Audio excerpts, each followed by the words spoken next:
I think most of the time, 9,999 out of 100, people want to proceed in the folder. They keep asking you.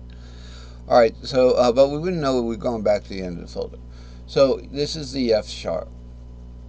This is the F sharp in the key of G. Okay, that we were looking at. So that's how this works, and we're pretty much done for the day here with the lesson. And really the lesson for today was actually moving this fretboard, starting from a regular fretboard here with the C on the first position here, and actually just moving it up, moving that fretboard up and through the warp. Okay, up and through the warp. So see how this 5 ends up going that way? I'm doing this backwards so that it looks like it's going the right way on the display here. So this 5 goes up and over, the 2 goes up and over from the first fret. It ends up 1 and over 1. 3's next, it's going to be up 1 and over 1. You see, there it is now. When you put this thing through the warp 5 times, okay, even though it's 6 strings, we had to add the 6th string to keep it looking like a fretboard. But you do that 5 times, and you get the 5 cage shapes on the open string. You get them available to you on that open string. These aren't going to be hidden notes if you put the we'll do it with a line. If you made this the nut, if this was the nut, okay, so how would we interpret that? And before we do that, I want to say, if you push this G up 1 more, again, you'll get back to the C.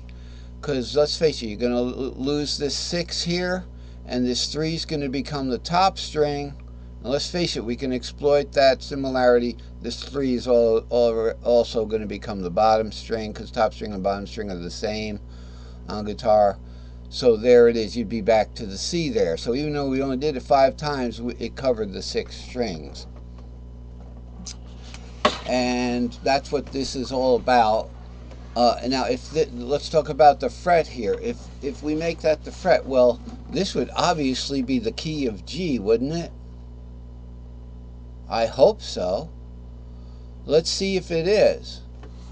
So what we're imagining is that the 4th string, 1, 2, 3, 4, the 4th string here, okay, which is the G string anyway, it's the G string. Alright, well, no, it wouldn't be the key of G. It would be the key of G if we put this, let's change colors now. Let's change colors. But the color has nothing to do with what note it is. If we put this here, if we put a fretboard here and we made a guitar that was actually had a nut there, that nut would be, this guy right here, the hard bar. Like, you don't need weight on it, it's so heavy. Then at that point, all right, then you'd be able to play a nice G string. The root would be the G string, so the G string would be the root. But then you get these sunken notes coming up.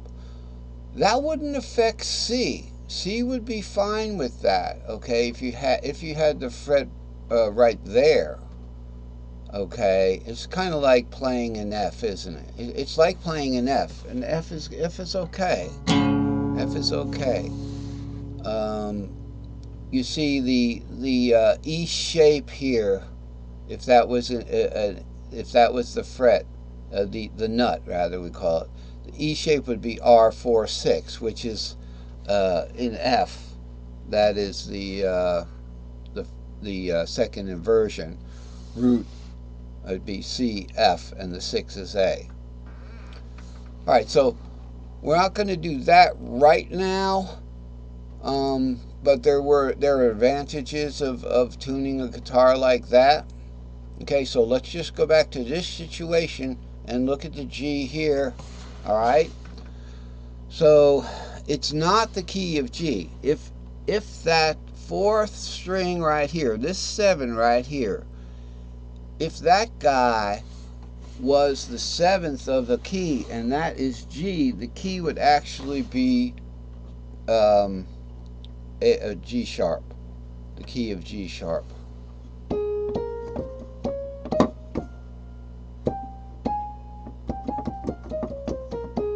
Okay, or the key of A flat.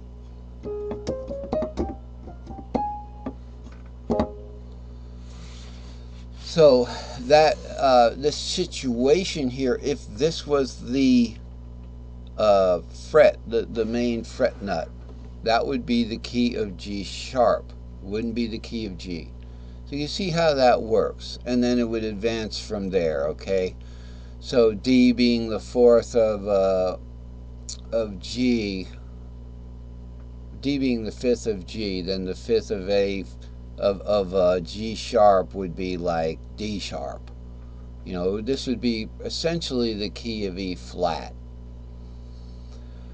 So we don't draw a hard nut there, okay, although here this is the key of C. Now let's see if we could get to that key of C from this. This would be the key of E flat. The 4th of that, all right, would be the key of the 5th of that rather would be key of D flat, B flat. The 5th of that would be the key of F, and the 5th of that is the key of C. Well, that worked out, didn't it? These go in fifths. That's interesting. That is interesting. You know, they're not in thirds. They're not in thirds like over here. They're kind of in this particular rendering chart. You know, this is a third between C and E and then goes into fourths. But these guys are a fifth away. And we did it because we proved it. It's always important to prove things. You know, and then it's important to move on. Once you prove something, it's important to move on and realize we don't have to draw the fret right there. And we'll go back to cursor mode. We don't have to draw the fret right there.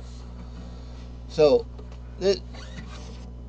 without playing, you know, and razzle-dazzle playing, we could talk about this stuff another time. So this is the 5x5 warp. Why is it a 5x5? Because we're warping the strings 5 times through the warp.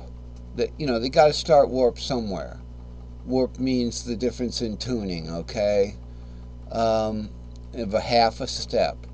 And it also is 5 because it's all 5 cage shapes and it's all 5 strings. So we get the 5 cage shapes out. That's why I call it the 5x5 warp. Alright, these guys up here are left over from a previous, from the rendering chart. Let's talk about this one right here. Okay, if we should have the rendering chart on there, but we don't need it. We don't need it. Hello, thank you. So that's the cursor, it talks to you. So if we have this C here, okay, we got last minute here. If we start this C on the 3rd, this C shape on the 3rd, all right, as you know, the C shape is a S2L and then an S3S. If we start an S2L on the 3rd, okay, we would get the third string. If we start a D, excuse me, if we start a D shape on the 3rd string, we'll get the C shape. That's what it is. Again, so it's 2, 3, or a stack of 3 right there with the warp. That forms the C shape because it's unique. It's the only shape that has the root displaced right there. So it works. Good playing.